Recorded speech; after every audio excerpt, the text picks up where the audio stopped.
La gestion de la sécurité en contexte d'élection. C'est le sens de cette rencontre qui réunit 180 officiers de police et de gendarmerie en situation de poste ou de commandement.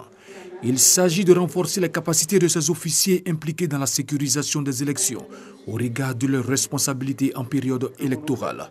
Ce séminaire itinérant est organisé par le ministère de la Sécurité et de la Protection civile et la Fondation Konrad Adenauer, qui entend jouer sa partition dans la formation des personnels des forces armées et de sécurité publique dans le cadre du processus électoral. Je voudrais renouveler l'engagement et la disponibilité de la Fondation Konrad Adenauer à toujours apporter son soutien à ces genres d'initiatives dont l'ultime objectif est de prévenir les violences électorales et de contribuer à l'enracinement d'une culture de paix et de sécurité durable. Ouvrant les travaux de cette série de 6 séminaires itinérants, le ministre de la Sécurité et de la Protection civile, Wagondo Diomandé, a salué l'apport de la Fondation allemande Konrad Adenauer pour son accompagnement dans la préparation des forces de sécurité et de défense ivoiriennes et a invité les participants à être compétents. C'est en formant de façon continue policiers et gendarmes que nous pourrons avoir des forces efficaces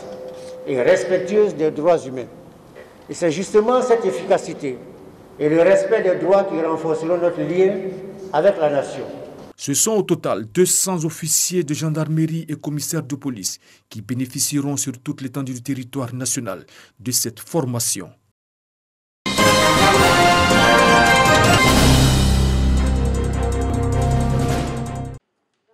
Sensibilisation et information des populations sur les droits électoraux, les libertés publiques, les droits civiques et la culture de la paix en période électorale. C'est cette mission qui s'est assignée le Conseil national des droits de l'homme avant le 31 octobre prochain, date de la présidentielle en Côte d'Ivoire.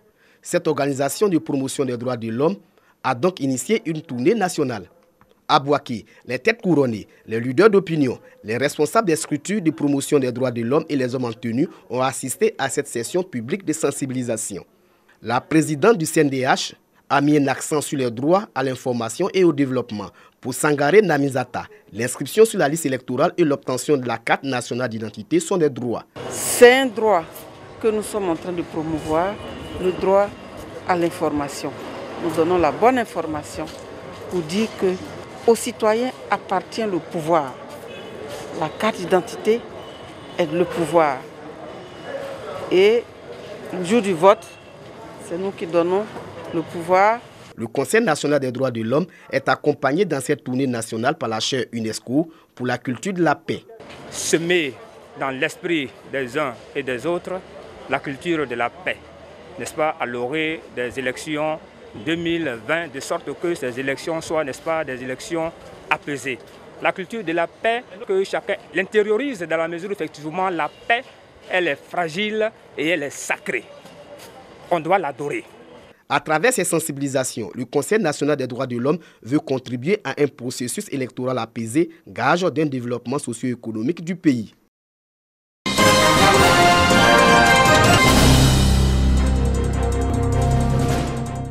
Ici de 17 coopératives agricoles et associations féminines, ces femmes se sont retrouvées dans le village de Gbalagoua, dans la sous-préfecture de Daloa.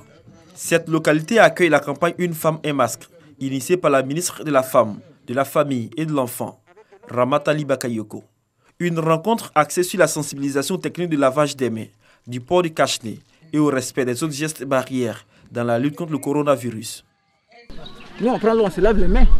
Mais il y a une manière de se laver les mains. Ce qu'on a vu avec Maman Aïdara. Se laver les mains, c'est pas simplement se laver pour manger. Mais il faut se laver les mains pour éloigner la maladie. Nous sommes des délégués auprès de nos sœurs. Vraiment, ça nous fait plaisir. C'est la première. Les gens passent, mais c'est pas ce qu'on nous apprend. Ce matin, on a appris, on a vu, on a senti. Donc sincèrement, nous serons porteuses de cette nouvelle-là à nos sœurs qui ne sont pas là. Pour renforcer cette campagne de sensibilisation, les femmes ont reçu de Gilberte Vani Aïdara, représentante de la ministre Liramata Bakayoko, des kits sanitaires de prévention ainsi que des vivres pour les soutenir en cette crise sanitaire. Elle a également saisi l'occasion pour inviter ces femmes du monde rural à participer massivement à l'opération de révision de la liste électorale qui prendra fin le 24 juin prochain.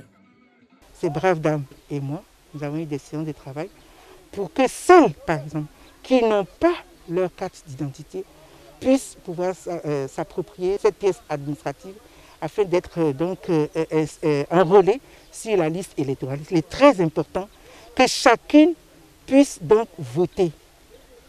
Il faut être utile. Nous cherchons le développement. Elles sont toutes dans la dynamique du développement. Des messages bien perçus par ces femmes qui ont pris l'engagement d'investir tous les villages et hameaux pour sensibiliser les populations sur le respect des gestes barrières ainsi que leur participation à l'opération de révision de la liste électorale.